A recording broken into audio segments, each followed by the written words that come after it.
Then, of course, we get down to the end of the ball game. The question has always been, can we play with the lead? Indians certainly proved that last night they can. Yeah, and they did. And they shot their free throws well in that last quarter of the ball game. They were 5 out of 7 from the free throw line, a good 80%, 8 out of 10 all night long. So the free throw shooting helped them maintain that lead.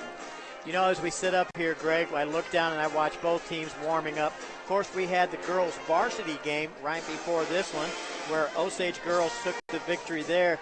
This, you can expect a low-scoring game. Look, these rims do not move.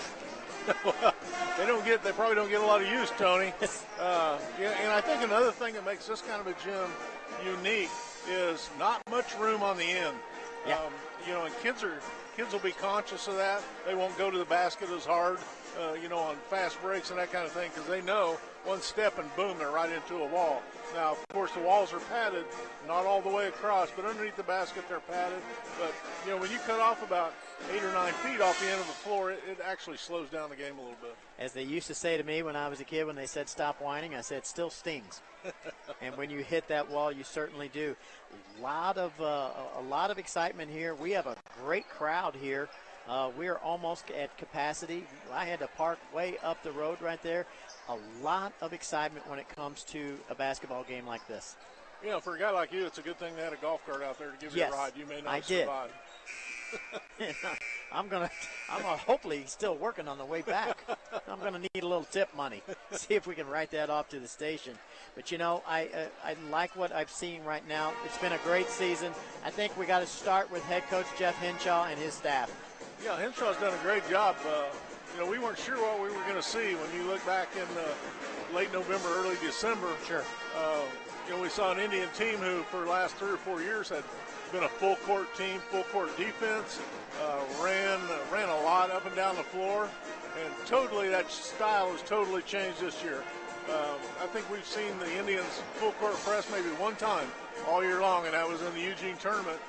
Other than that, they've taken great care of the ball, a lot more conscious on offensive playing, a team game.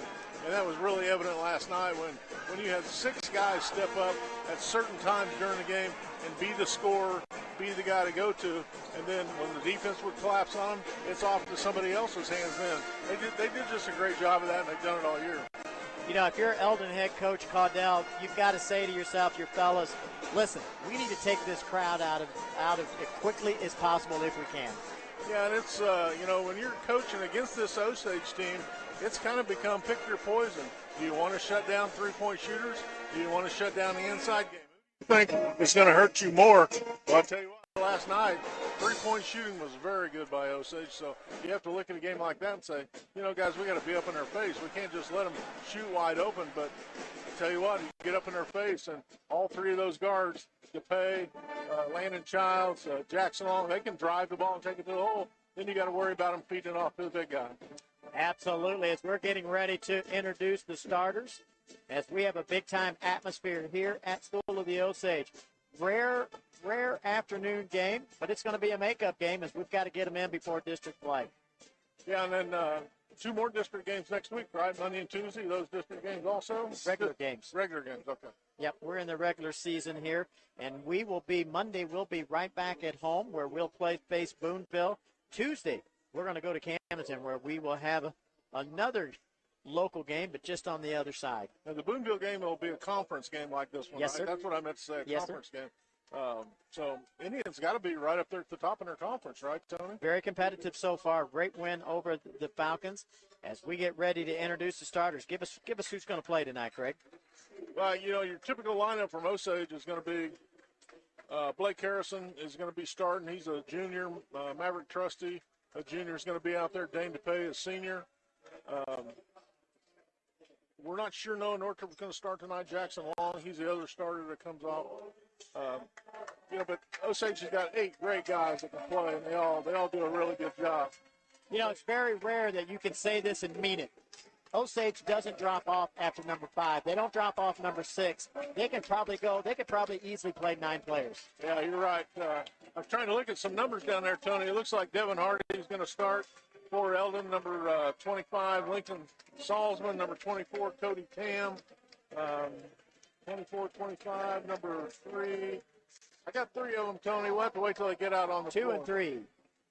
I'll tell you what, and we're about to get on the floor right here as the Osage Indians already on the jump circle, ready to go. Blake Harrison's going to jump for the Indians as we get ready to begin the game. You know, this has been the Polylift pregame show, building the best boat lifts at thelake.com. And Devin Hardy, the senior, I'm sorry, not Devin Hardy, but Britton Ahart, the junior. He's going to jump for the Mustangs. And here we go, folks. The official steps in. It's up.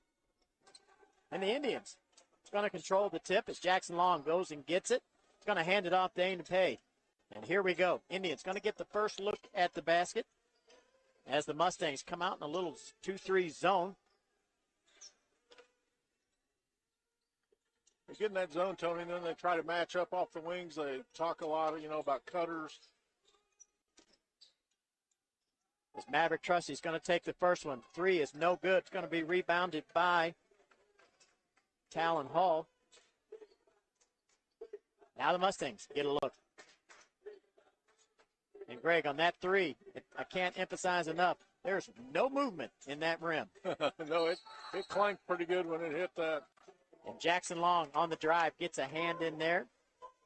And the official blows the whistle. We're going to have an alternating possession, better known as a jump ball. That's going to stay with the Mustangs as Ahart steps out of bounds to throw it in. Nothing inside. Hull's going to bring it back up top. And he's going to say offensive foul. Lincoln Salzman